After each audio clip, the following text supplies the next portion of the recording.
बाबा नीम करोली को क्यों चढ़ाए जाते हैं कम्बल? नीम करोली बाबा कौन थे? बाबा नीम करोली एक प्रसिद्ध हिंदू गुरु और हनुमान भक्त थे। नीम करोली बाबा को इस युग का महान संत माना जाता है। बाबा को कम्बल क्यों चढ़ाए जाते हैं? बाबा नीम करोली को कैंची धाम में कम्बल चढ़ाने की परंपरा एक गहरी आस्था और श्रद्धा से जुड़ी हुई है। इस परंपरा के पीछे कई मान्यताएं और कहानियां प्रचलित हैं। कम्बल से जुड़ी कहानियां। नीम करोली बाबा हर समय कम्बल ओढ़कर रखा करते थे। कई दशक पहले इस कम्बल से जुड़ी एक घटना हुई, जिसके बाद से लोग कैंची धाम में कम्बल चढ़ाने लगे। मान्यता है कि बाबा कम्बल को स्वीकार करते हैं और भक्तों को आशीर्वाद देते हैं।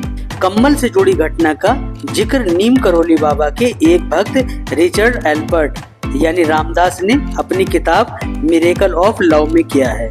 रिचर्ड एल्बर्ट ने बताया कि बाबा के भक्तों में फतेहगढ़ के एक बुजुर्ग दंपति भी शामिल थे। एक दिन बाबा अचानक इस बुजुर्ग दंपति के घर पर पहुंच गए और कहा कि आज रात वे उनके घर पर ही रुकेंगे।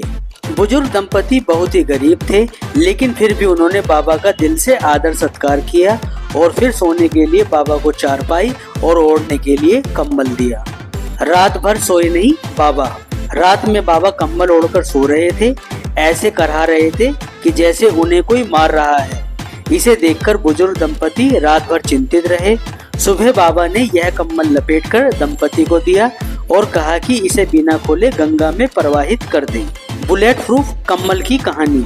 भक्त रिचर्ड एल्बर्ट अपनी कहानी में बताते हैं कि इस बुजुर्ग दंपति का एक बेटा था और वह ब्रिटिश फौज में सैनिक था, और जिस रात बाबा कंबल लपेटकर करहा रहे थे वह उनके बेटे की दुश्मनों की भारी गोलीबारी से रक्षा कर रहे थे।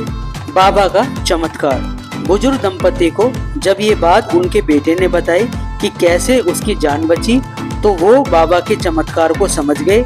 तभी से भक्तों का कंबल चढ़ाना एक तरह से बाबा से आशीर्वाद पाने का एक तरीका माना जाता है।